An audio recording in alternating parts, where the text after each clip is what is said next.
The chorus is a group of singers who have a special job in opera, and that is to support the drama of whatever's going on stage. Sometimes we comment on what's happening, about the principals. Sometimes we are actively involved, so it's not to each other. And our job is to blend together to form one nice big homogeneous sound, and just sound beautiful. It's something different to do every day. No day is like the previous one. For instance, this season we will be doing Turandot, and we've just had our general for the Magic Flute yesterday, and it's looking very good. So maybe in 2 weeks' time we might be doing a Turandot, and then the next night we might be doing a Magic Flute. So, you know, each week potentially would have 3 different operas, and possibly 2 cycles of those 3 operas. So we're kept pretty busy, and it's enjoyable. The story of Turandot is sort of an interesting one, as most operas are. Turandot is a Chinese princess, and she has vowed never to marry. And so, in order to make it very difficult for her to marry, she has set 3 riddles, and anybody can come and try to answer them. And nobody, as yet, has answered all 3. If you don't answer all 3 correctly, you are promptly executed. So along comes Calaf, and he answers all 3 correctly, and she says, "This isn't fair," backs out. And he says, "Okay, you don't know my name. If you can tell me my name by sunrise, then you can murder me."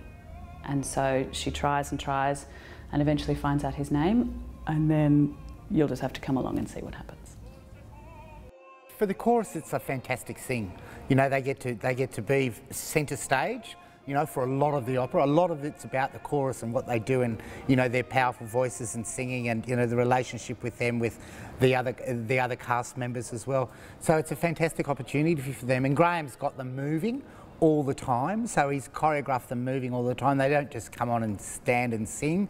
They're actually part of the whole kind of. They're the energy. They're the guts that kind of keep the thing running along, and you know, pushing it along and pushing it along, and there's beautiful movement with it, so it's all just a, you know, a wonderful event. I think musically it's fantastic. I mean, it's so stunning. It's got some beautiful arias in it. It's got Nessun Dorma, which is so famous, of course, you know, from the World Cup and all of that, and still remains to be, you know, probably the most popular or well-known, you know, aria of all time. So there's that. But it also just has a beautiful kind of lyrical quality to it.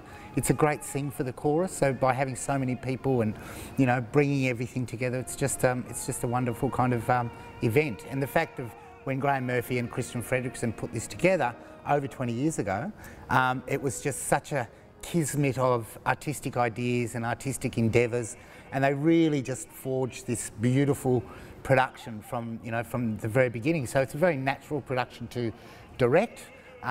It's movement-wise, it's fantastic for the chorus, and Graham being such a great choreographer, he's moulded all that, you know, with Christian Fredrickson sets and props and costumes, and it's just a beautiful amalgamation of all forms of art, really. There's, you know, there's dance, there's theatre, there's music, everything comes together in this production, so it's beautiful and a joy to work on. Turandot really is one of the most exciting operas to be in as a chorister. The music is phenomenal. We have such a huge part to play in the opera as the court and all of the peasants and everything. We have huge chunks of very, very exciting music. And with all the extra voices that we have at the moment, another 30 voices added on top of our full-time chorus numbers, so there's 70 in total, the sound is remarkable. And all of to have that wall of sound behind you while you're working is just so exciting. I get goosebumps every time. In preparation for Turandot, the chorus were given our scores in early October, and we had 12 music calls with Anthony Hunt, the chorus master, where we all sit in a room and he teaches us the music from start to finish. Turandot is a very large opera for the chorus, so most of us do a lot of work at home on the words, learning the words, and lots of silent practice where you just quietly work through the entire piece. And then in the Melbourne season just gone, in November we started production rehearsals. It was a little bit disjointed this time. Usually it's much more solid, but because of Christmas and New Year and us being down in Melbourne, we rehearsed with the Melbourne Extra Chorus and then came back up to Sydney and had to rehearse with the Sydney Extra Chorus and slot them in. So it's been a little bit disjointed, but in total we've been rehearsing it now for probably 2.5 months before we get to the stage. This is grand opera, as it should be.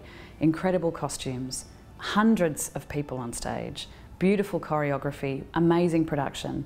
The music alone is incredible, and everybody, absolutely everybody, farmers in outback New South Wales know the aria Nessun Dorma because they've heard it performed by all sorts of people that shouldn't probably be performing it. But everybody knows the tune, so there is something that everybody can access in this piece. It's really an incredible piece.